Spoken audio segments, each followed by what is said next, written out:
जी, इस वक्त चेयरमैन तहरीक इंसाफ इमरान खान साहब के वकील शेर अफजल मरवत साहब हाई कोर्ट में समाअत के बाद बाहर आ रहे हैं। इनसे पूछते हैं कि क्या डेवलपमेंट हुई है हाई कोर्ट के अंदर। आज इन्होंने अब से कुछ लम्हे पहले इमरान खान के केस में दलाइल दिए हैं। क्या खुशखबरी है, क्या दलाइल दिए हैं, कोई रिलीफ मिला है आज शेर अफजल मरवत साहब? जी बहुत शुक्रिया। आज चेयरमैन पीटीआई के जो ट्रायल का हुक्मनामा जारी किया वजारत कानून व इंसाफ ने, जिसमें उन्होंने कहा कि जी हम ये एनओसी दे रहे हैं कि हमें इतराज़ नहीं है चेयरमैन पीटीआई के साइफर केस में ट्रायल का अटक जेल में होने पे।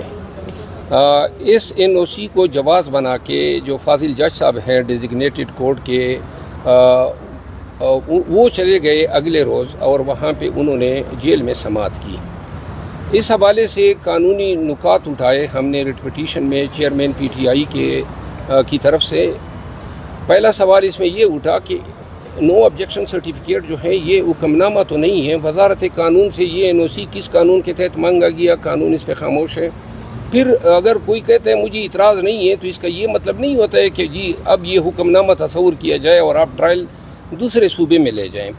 अटक पंजाब में फ़ाल करता है और इस्लामाबाद से पंजाब में ट्रायल सिर्फ एक ही इख्तियार है आर्टिकल 186A के तहत सुप्रीम कोर्ट ऑफ पाकिस्तान को।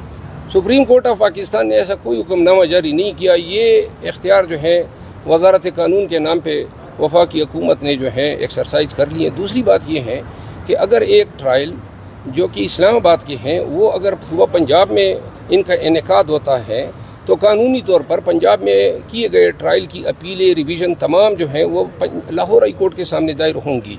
तो इसका मतलब ये है कि इस्लामाबाद हाई कोर्ट की जो जुरिस्डिक्शन है उसको भी सबोटाज किया गया। तीसरी बात यह है कि ये इख्तियार कानून में दफ़ा 9 ज़ब्त फौजदारी के तहत प्रोविंशियल या फेडरल गवर्नमेंट को है और उसके लिए भी ज़रूरी है कि जो मजाज अदालत हैं जहाँ पे ट्रायल हो रहे हैं उसकी कंसेंट ली जा चुकी हो। इस केस में न कोई कंसेंट ली गई, क्योंकि कल ही मैं मुतल्लिका फाजिल जज साहब के सामने पेश हुआ और उन्होंने इसकी तस्दीक की कि उनसे कोई कंसेंट नहीं ली गई। और दूसरी बात यह है कि चीफ कमिश्नर इस्लामाबाद का या वजारत दाखिला का ऐसा कोई हुक्मनामा जारी नहीं हुआ जिसमें उनको कहा गया हो कि आप ट्रायल वहाँ पे करें।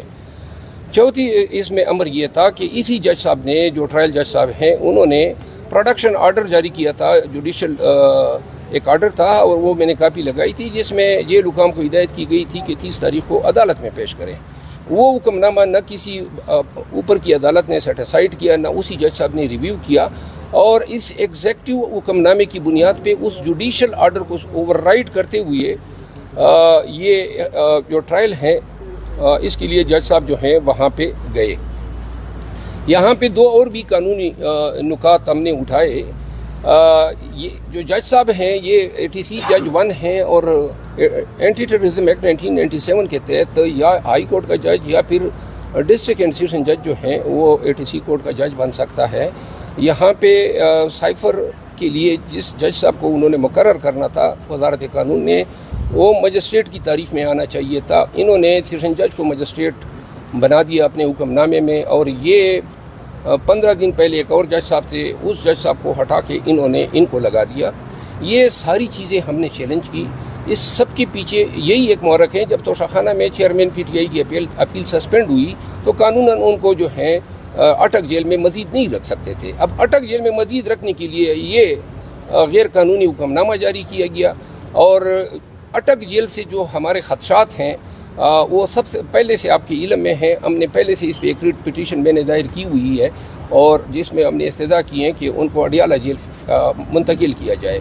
इन सब तमाम बातों के पीछे इन्होंने एक कुर्बानी भी दी और कुर्बानी ये कि चेयरमैन पीटीआई को अदालत और लोगों के सामने आने से रोकने के लिए FIA ने इनका कोई फ़िज़िकल रिमांड तलब ही नहीं किया, जबकि शाह महमूद कुरैशी का 11 दिन तक इन्होंने फ़िज़िकल रिमांड लिया। जो प्रिंसिपल एक्यूज़ड हैं उनके ख्याल में उसका रिमांड तलब न किया जाना ये भी इनकी बदनीयती को ज़ाहिर करता है, क्योंकि ये नहीं चाहते थे कि चेयरमैन पीटीआई पब्लिक के सामने आए, अदालत में आए, वहाँ उन तक उनके वकला और उनके रफ़ाकार की रसाई हो।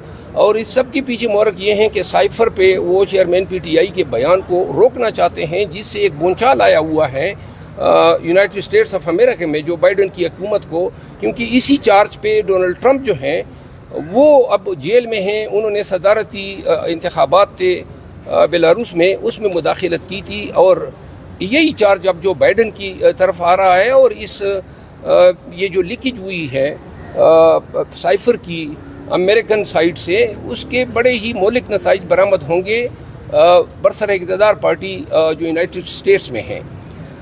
ان تمام گزارشات کو سننے کے بعد عدالت نے جو ہے ریٹ ایڈمٹ کی، اور ساتھ میں انہوں نے یہ بھی حکم دیا کہ جو ہم نے جیل کے حوالے سے جو ریٹ کی تھی اسی کے ساتھ اس کو اگلے ہفتے لگائیں گے۔ اچھا سر، یہ جو درخواست تھی وہ سپریم کورٹ نے آج خارج کر دی ہے، ابھی خبر آئی، اس کے حوالے سے کیا کہیں گے آپ؟ جی، سپریم کورٹ آف پاکستان کا فیصلہ حتمی تھا 14 مئی۔ یہ الیکشن نہ کروانے کے جو امپلیکیشنز ہیں اس فیصلے کی پامالی کے، یہ اس سے اتنی جلدی الیکشن کمیشن کی جان نہیں چھوٹے گی اور نہ اس وقت کی حکومت کی۔